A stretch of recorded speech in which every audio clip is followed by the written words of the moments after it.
Good morning everybody, and I hope you're all well. So I'm going to do a little job on the old Beamer today. Had it in for the test a couple of weeks ago and it failed. Nothing major. Upper control arms on the back and brake pipes or brake hoses, flexible hoses, whatever you want to call them. So we have a box of bits in the boot there that we ordered, and we're going to get cracking at it here. So let's get started.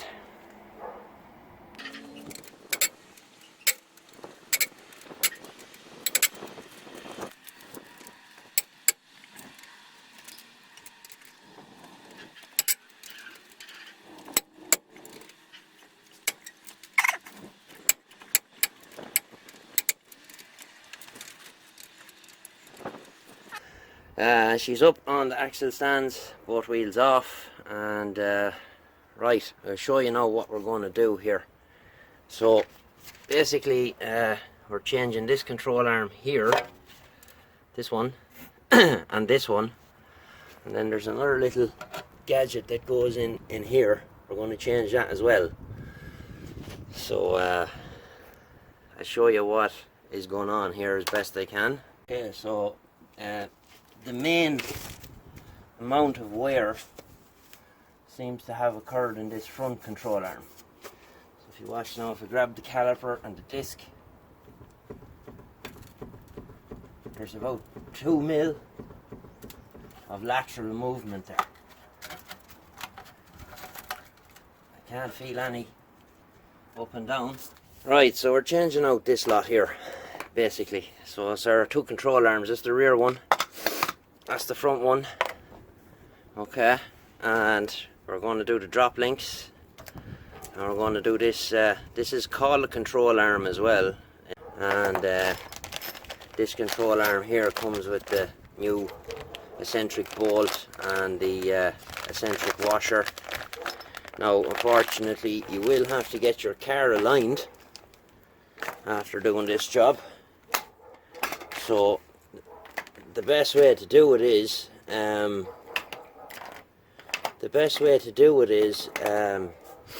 when you're putting it back together, is to have your bolts, like when you take out the bolts, you'll see the clean area around the surface where the washer and whatnot is. So put it back that way, so it'll be roughly good enough to get you to the tire shop to get it tracked. So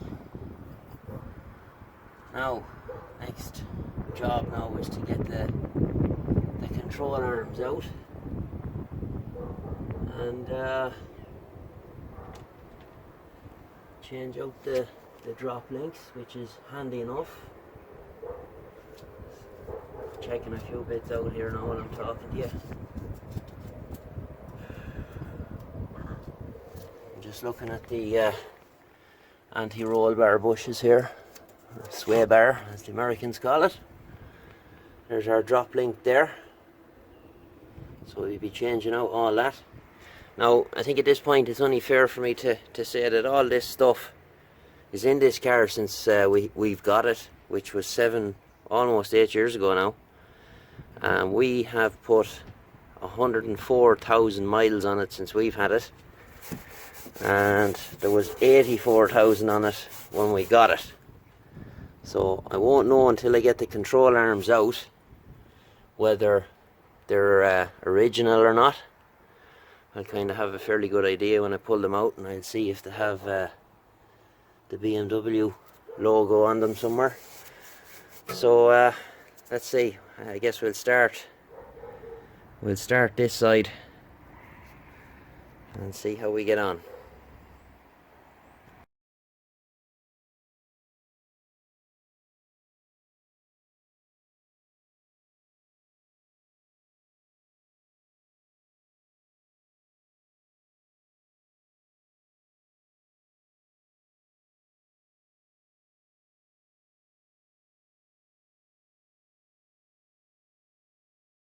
Half an hour later, much swearing and gnashing of teeth, I got it out. I have to do with these boys.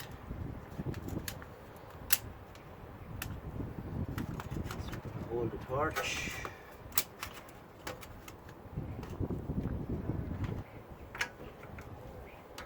Now I'll show you on the new one.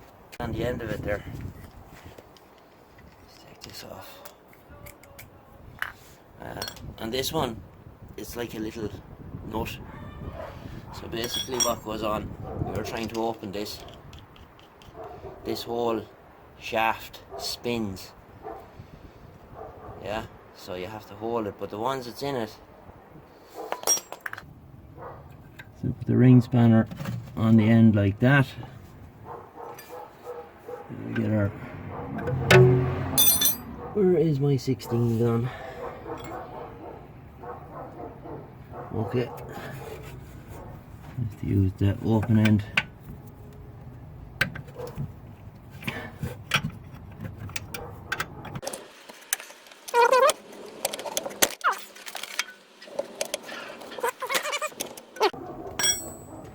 That's after slipping on that. All else fails.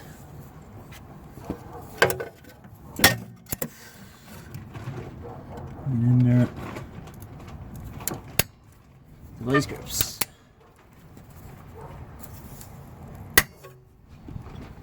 That should do it.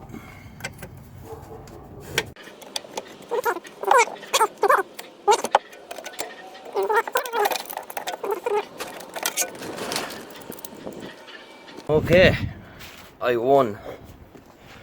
It's genuine BMW arm, and you can see there, absolutely knackered.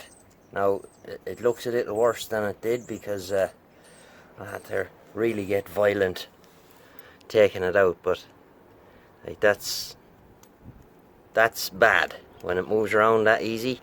And you can feel play in it this way, lateral end float. That's not good. You see there's the ball in there. So hopefully the rest won't give me as much trouble as this did. It should have only taken 10 minutes to get that out. Now next step here is these lads. Open the two of these. I want to change out this. It's called a control arm, but I don't know.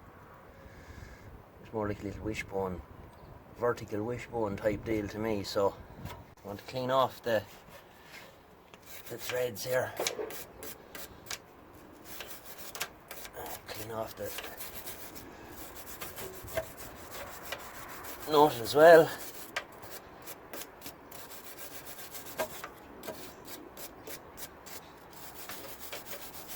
Why you have to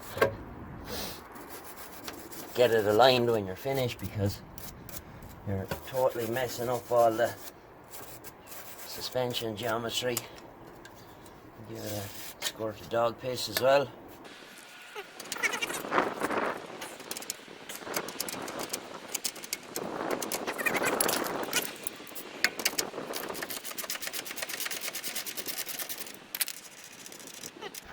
Here's a tip for you. We need to knock this pin back, but we have to reuse it, so we don't want to muller the end of the threads. So put the nut on, a few turns.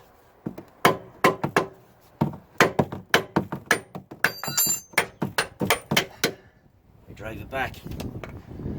So now we'll leave the pin in for now. So I want to get this top nut open.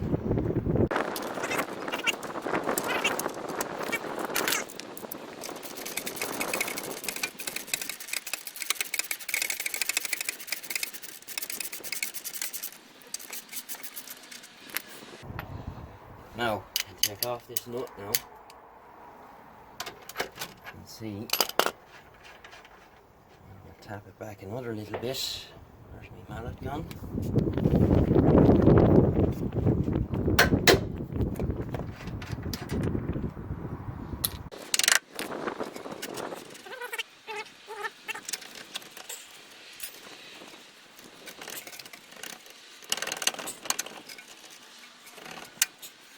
There we go. It's quite long.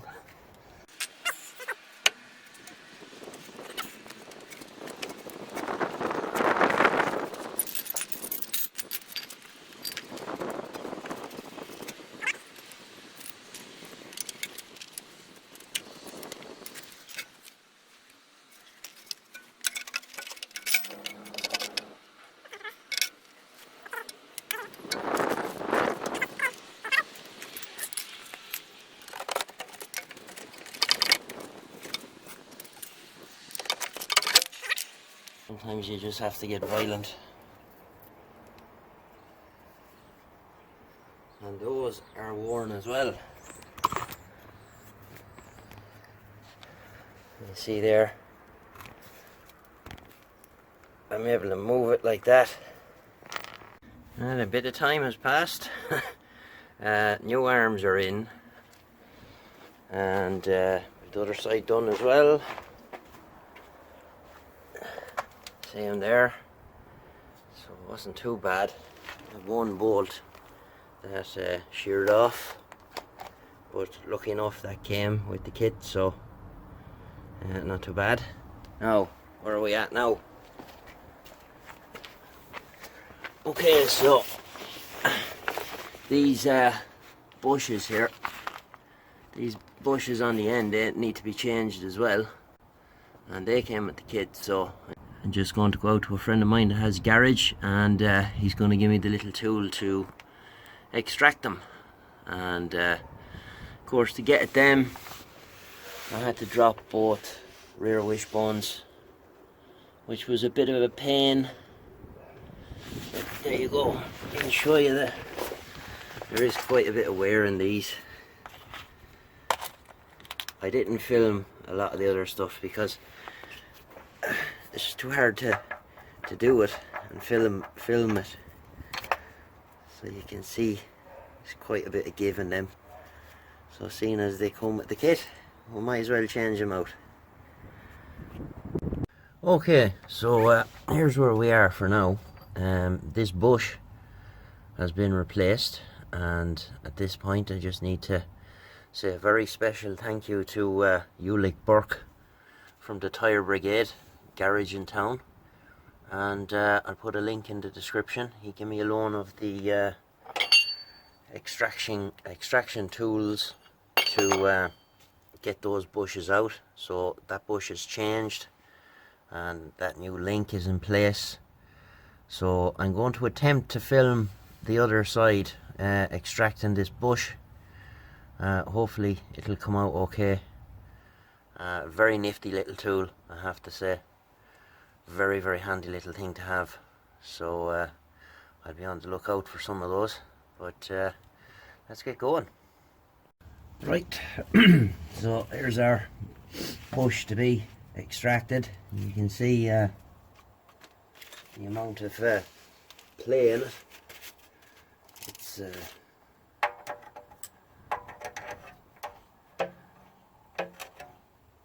knackered, but I'd expect that after 187,000 miles.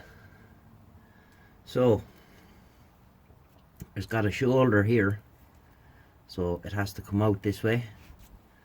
So what we do is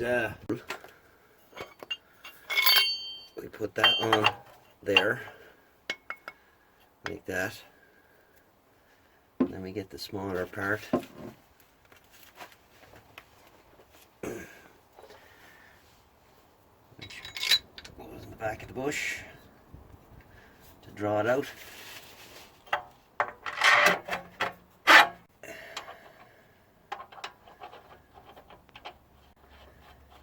Just start tightening the nut now.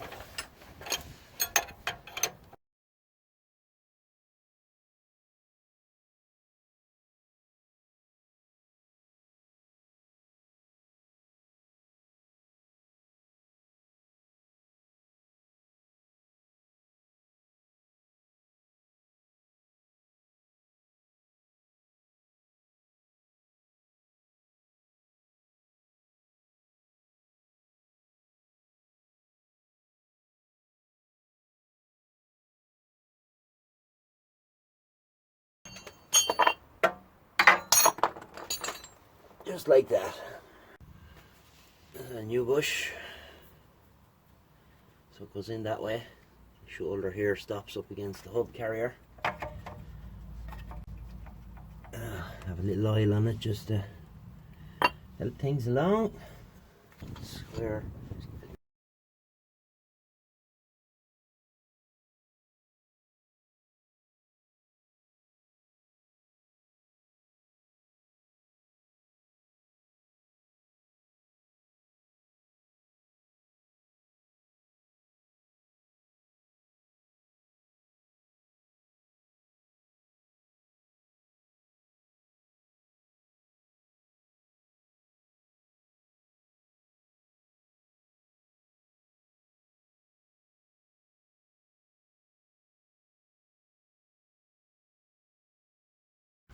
Okay, I'm going to change out the brake pipe now, which is the last job.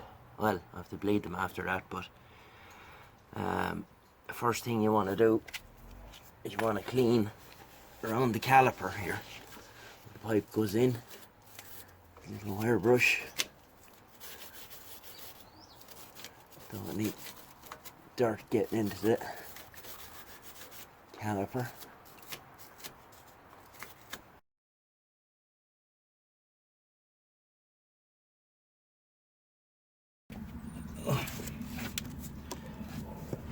So here's the new hose, and you can see it's a female thread, that goes there like that. So what we need to do, put a 14mm spanner on the bottom.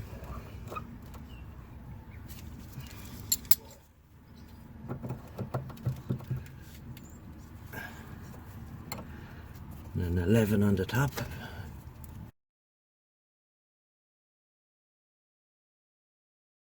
Oh dear, what an ordeal. So the pipe broke on me, and we ended up having to splice in a piece of copper. I had to go and get a loan of a flaring tool and yada yada yada. So there you go, next step, bleed the brakes.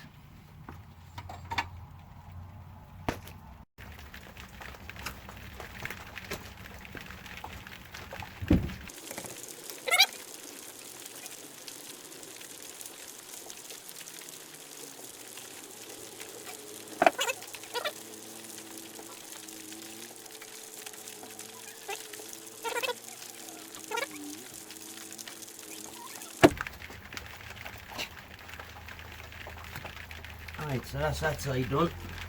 Do the other side. So it's a couple of days later, and all is back together, and had our retest, and all is good. So I'll just talk you through what happened at the end, because the weather kind of turned against me, so I'll just run you through that. Now, the last you seen, I was doing the bleeding the brakes, and it had started to rain quite heavily at that stage of the game, so